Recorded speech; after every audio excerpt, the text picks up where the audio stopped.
Well, hello, everybody. My name is Daishi, and it's always really so great to see everybody's faces, in this case, online. So many of you may have read in the October Village Zendo bulletin. It was focused on the topic of practicing from a distance. And sitting in my house far away from the Village Zendo, it was just really I had wanted to say something about the topic for the bulletin, but I missed the opportunity to contribute. So I thought I'd take up the topic here. And, regardless of how close or far we live from 260 West Broadway, the experience of distance, of feeling distant, and the truth of intimacy are just constants in life, and major themes in Zen practice. In preparing for this talk, I immediately thought of the passage from the Sandokai, or the identity of relative and absolute, that says, "If you do not see the way, you do not see it even as you walk on it. When you walk the way, it is neither near nor far. If you are deluded, you are mountains and rivers away from it." So this verse points out the way that wholehearted practice just is, always and everywhere. You may say, no, it's only at the Zendo. Or no, it is not at the new Zendo, it is back at the Zendo off of Houston Street. Or no, it's too noisy. Or this can't be it. The world is so violent. It just can't be here and now, because I'm confused about this whole very screwed up, lonely situation. But this verse is an offering to correct these views and remind us that the way is not near, it is not far, it is this unfolding life, whether we like it or not. And I think some part of us knows that all these here and now ideas that we so often hear within and without of Zen liturgy have some helpful truth within them, even if they're just an idea themselves. But then some sneaky, sticky thought arises, and we're off in the mountains and splashing in the rivers. But then I have to ask myself and all of us, if we're in the mountains and splashing in the rivers wholeheartedly, is that a problem? Are we even distant anymore? And what is this distance that we're so concerned about? So a very basic definition might be something like the amount of space between two things, like how many subway stops or miles are you from the Zendo? But distance clearly isn't only about measurable space. There's a psychological aspect of distance, distance as feeling. And this aspect of distance might be summed up as the degree to which we feel uninvolved, or said a little more crudely, the degree to which we don't care. And here the distant phenomenon is not just an object, like a person or a place, like the Zendo, for example, but could also be an event, distance from some knowledge or distance from time. And I think a lot of the time, things afar don't present as a problem, because we don't care about or identify with them. I am far from Minnesota. That does not remember my name, nor I theirs. That doesn't really show up as a problem. In addition to distance not always being a problem, I wanted to go a bit further and suggest that under the right kind of causes and conditions, being distant, even cultivating distance, might actually be wise. The wisdom of distance kind of feels worth mentioning, even if briefly, because at least linguistically, I think Zen can appear to hold up intimacy and put down distance. But of course, it's not that simple or dichotomous. Perhaps a timely example of this can be found in the social distancing measures we have all experienced with COVID-19. For a time, the causes and conditions have been such that one way we could express care for ourselves and for others was to maintain some kind of distance.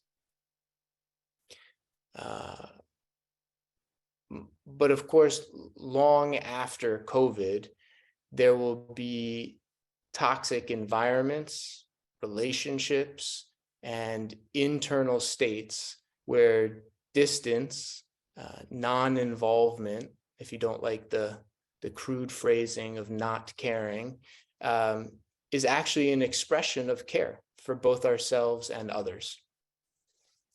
And yet, in realizing that kind of distance, we may be expressing also an intimacy with ourselves. To be intimate enough with oneself to know that it is not wise to touch fire, to know that given where I am, regardless of where I wish I was, that if I get closer to certain dynamics, I may actually act unskillfully. I may be a cause for more suffering. The bottle of whiskey, the conflict zone, the walled off anger, the next article on the news feed.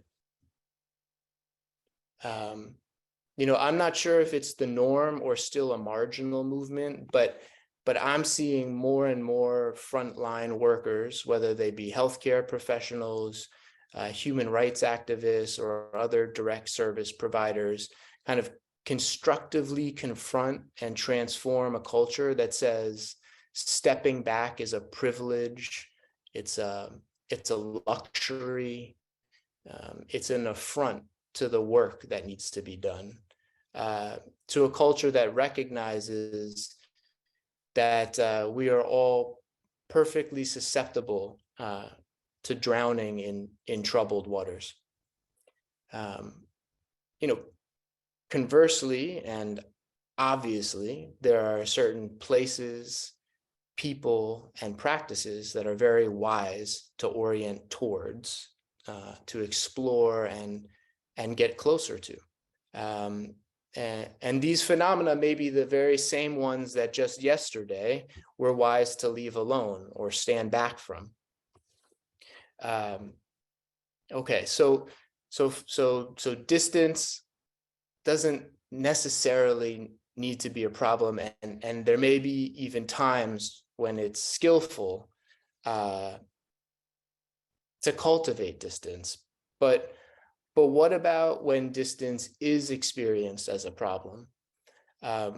When the space, the perceived separation, it's not energized with wise non-involvement, but it's charged with longing, with grasping, or aversion, a wish for even greater distance. It seems that the distance and separation become sticky and meaningful points of practice when we identify with the phenomena that feels afar. My friend, my partner, my child, my community, my practice, my vow, my intent, myself. And there are many ways to close the distance. On the most basic level, we can identify an object that feels afar and try and move closer to it.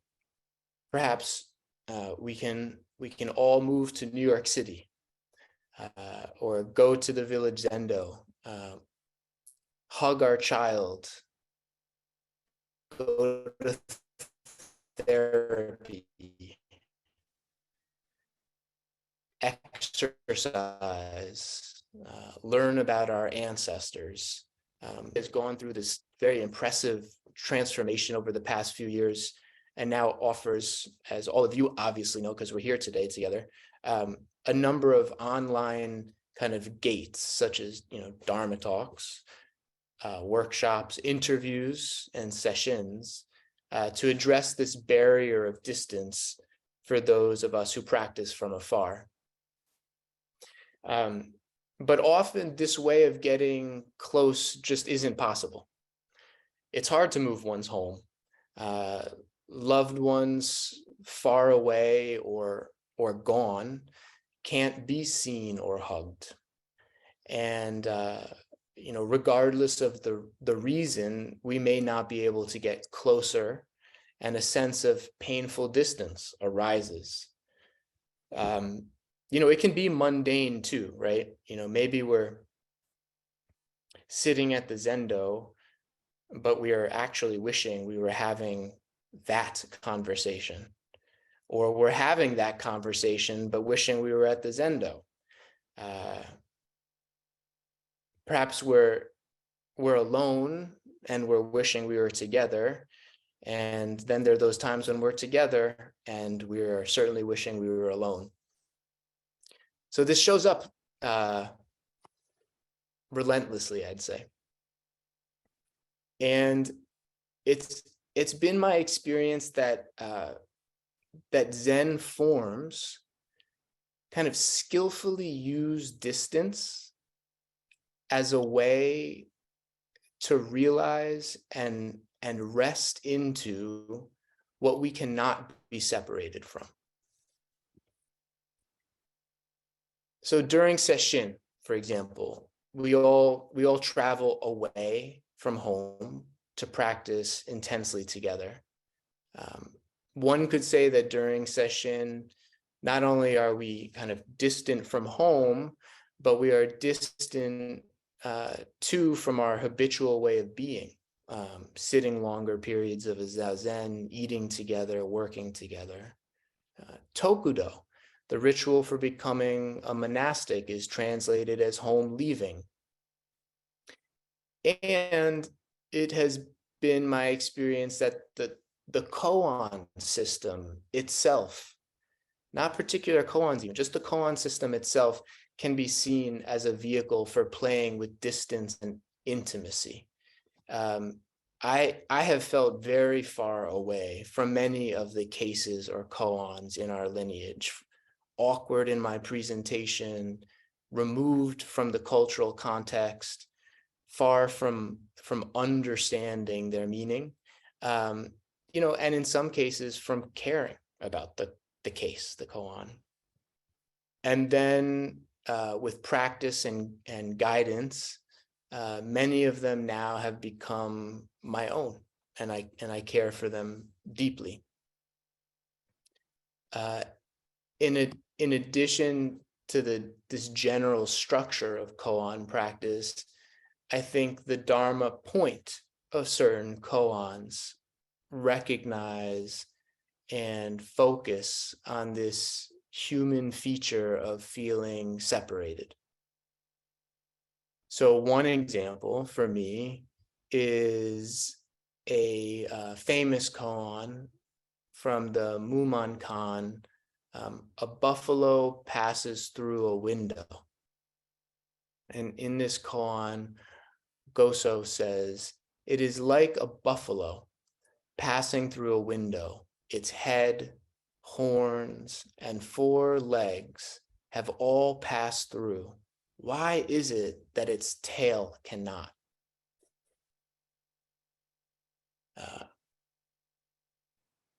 Come on, I made it to the Zendo. I traveled all the way here to sit peacefully, but my knee hurts. Or I made time to listen to this Dharma talk. I logged on to Zoom, but what is Daishi talking about?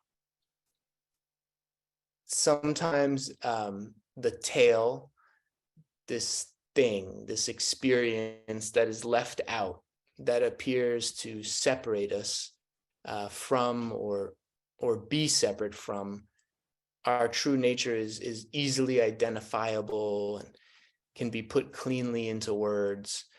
But I also want to recognize that something and magnificent tale, as the verse to this koan refers to it as, it isn't so clean or clear. It's not so descriptive and orderly. It's not so easy to scoop up with words. And, maybe the tale is impossible to describe. It's just a mass of doubt or just objectless sense of joy or dread quivering in your chest.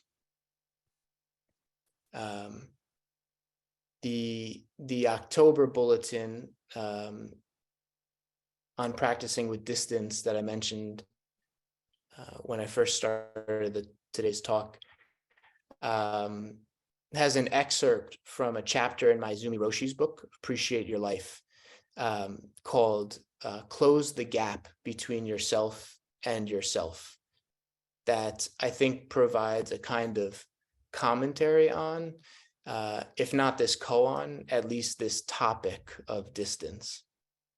And he starts with a quote by Dogen Zenji. And the quote is, "The other shore is already reached." In other words, the meaning of reaching the other shore is to realize that this shore is the other shore. This life is the unsurpassed, realized life. There is no gap.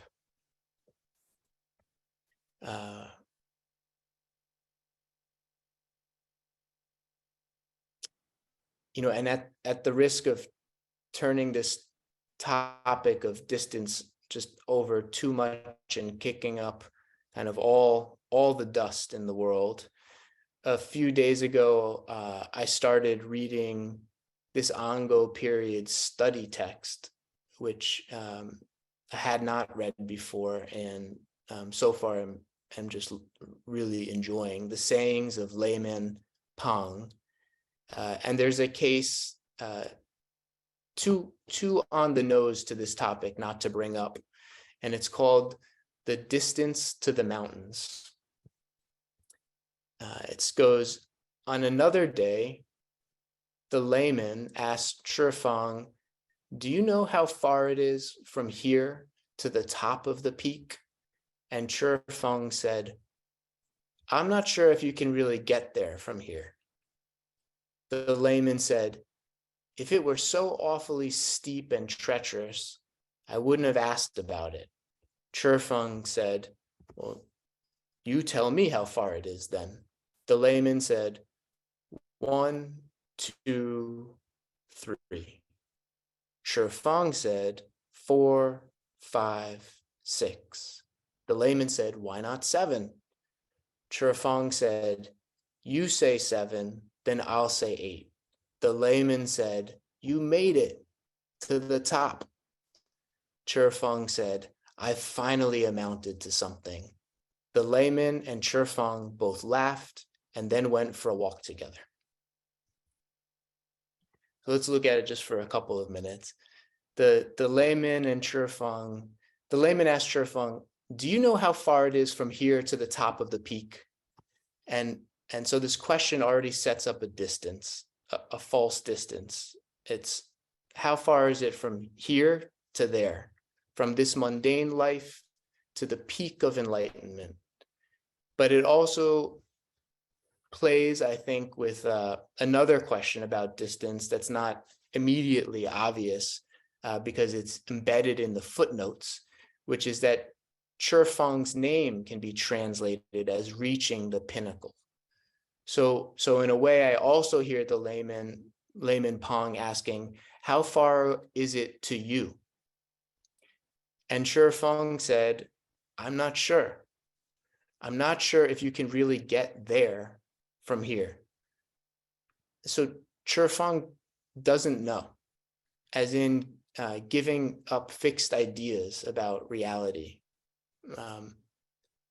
but compassionately says a bit more.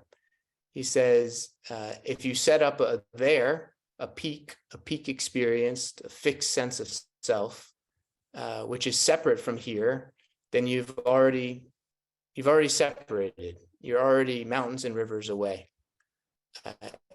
It is the notion of a there that places you here, and vice versa. And then the layman said, if it were so awfully steep and treacherous, I wouldn't have asked about it. In case it's not clear by now, with all my talking, on one level, talking about non-separation and non-dual is really a fool's errand. It's treacherous indeed, but in spite of the impossibility of ever describing it or grasping it, it's equally impossible not to simply live it, not steep, not treacherous, just so simple that the question falls away. Chifeng said, you tell me, how far is it then? Okay, your turn, Mr. Layman. That's how I read it. The layman said 1, 2, 3. Chifeng said 4, 5, 6. The layman said, why not 7? Chifeng said, you say 7, then I'll say 8. Breathing in 1. Breathing out 2. The layman said, you made it to the top. Chifeng said, I finally amounted to something. And the layman and Chifeng both laughed and then went for a walk together. When we believe there's somewhere to get to, someone else to be, something else to do or know, that there's some oddly shaped window that we must pass through, another shore or some foreign peak, we're kind of off to the races.